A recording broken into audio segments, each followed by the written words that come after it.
ઉભા રહેવાનું, ખુરશી નાખીને તેના મંડપમાં બેસવાનું. હું બેઠો છું, ચિંતા ના કરતો. હા, આટલાથી કામ થઈ જાય. સામેવાળાની હિંમત આવી જાય જીવવાની. માં સતીએ સીતા માતાનું સ્વરૂપ ધારણ કર્યું. જોજો સાઉન્ડમાં ઘડીકમાં વધશે ને ઘડીકમાં ડાઉન થશે ને આ બધા નાટક થશે. આ બધી પરીક્ષાઓ છે. હદથી બાર એવું કહેવાય ને, એક તલને ટીપીએ તો કેટલું તેલ નીકળે, પછી એ તો ખોખું થઈ જાય. હા, અને જે જરૂરિયાત છે એ છે, એમાં ફેરફાર નથી થતો.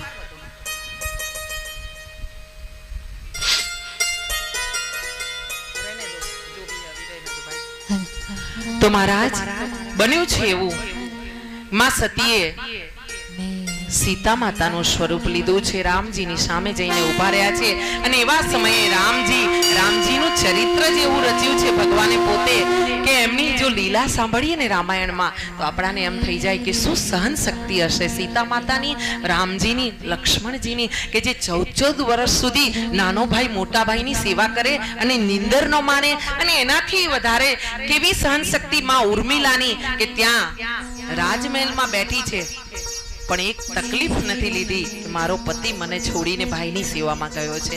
જ્યારે આપણા સમાજમાં તો મોટા ભાઈની સેવા જો નાનો ભાઈ કરે ને તો પત્ની રોકી લે, બને છે. હા, અહીંયા સીતાજીનું સ્વરૂપ ધારણ કર્યું છે, રામજીની સામે આવ્યા છે અને રામજીએ મંદ મંદ હાસ્ય કરીને બે હાથ જોડીને કીધું છે, માં આવો, પધારો, પ્રણામ કરું છું તમારા ચરણોમાં. રામજી આ રીતે પ્રણામ કર્યા છે માં સીતાજીને, આ સ્વરૂપને, અને અંદર જે સતી હતા ને, જેમણે સ્વરૂપ લીધું હતું ને, એ ઝંખવાઈ ગયા છે. હા, રામજી હાથ જોડીને પૂછ્યું છે, માં મારા ભોળાનાથ ક્યાં છે? મહાદેવ ક્યાં? એકલા ક્યાં વનમાં? સાથે પ્રભુ નથી આવ્યા?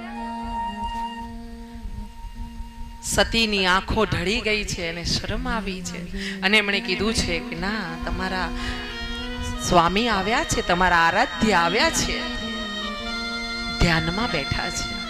હું તો તમારા દર્શન કરવા આવી હતી. અને આમ દર્શન કરીને જ્યાં સતી પાછા વળ્યા છે અને ભોળાનાથની પાસે આવ્યા છે, ભોળાનાથ ધ્યાનમાં હતા, ત્યાં પ્રણામ કર્યા છે અને પ્રણામ કરતા જ ભોળાનાથે આંખ ખોલી છે અને કીધું છે, કરી આવ્યા દર્શન દેવી? કરી આવ્યા? સતીએ કહ્યું છે કે હા, કરી આવ્યા, પણ એમ નથી કીધું કે કઈ રીતે કરી આવ્યા. અને આંખ બંધ કરીને ભોળાનાથે એક સંકલ્પ લીધો છે કે જેણે મારી માતાનું સ્વરૂપ લીધું છે ને, એ મરે હવે સેવ્ય નથી, હવે એને મારાથી ન સેવાય.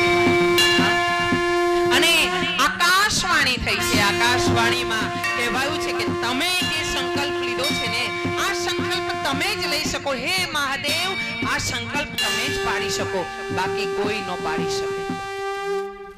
અને આમ જ્યારે આકાશવાણી થઈ છે ત્યારે સતી પણ સમજી ગયા છે કે ક્યાંક અજગતું થયું છે ને એનું પરિણામ બહુ ખોટું આવશે.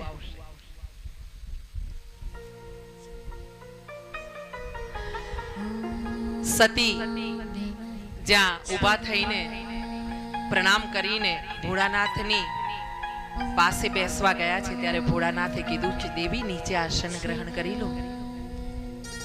અને એ પછીથી ભોળાનાથે સતીને તત્વજ્ઞાન બોધ આપ્યું છે. સતીને ભોળાનાથના વર્તનમાં ફેરફાર લાગ્યો છે, કઈ અજુગતું લાગ્યું છે. પતિ પત્ની સાથે અમુક વ્યવહાર કરે એટલે પત્નીને ખબર પડે. સતીએ વિચાર કર્યો છે કે મનોમન મારા નાથે ત્યાગ કર્યો છે, હવે જ્યારે હું મારા પતિથી તરછોડાઈ ગઈ છું, ત્યાગ થયો છે, તો મારે તો આ જીવનનો કોઈ અર્થ નથી. આમ વિચારીને સતી પણ ભોળાનાથનું નામ લઈને નામ સ્મરણ કરવા માંડ્યા છે, ધ્યાનમાં રહેવા માંડ્યા છે. આ પતિ પત્ની બંને ત્યાગનું ને ભાવનું જીવન જીવી રહ્યા છે ને એવા સમયે થયું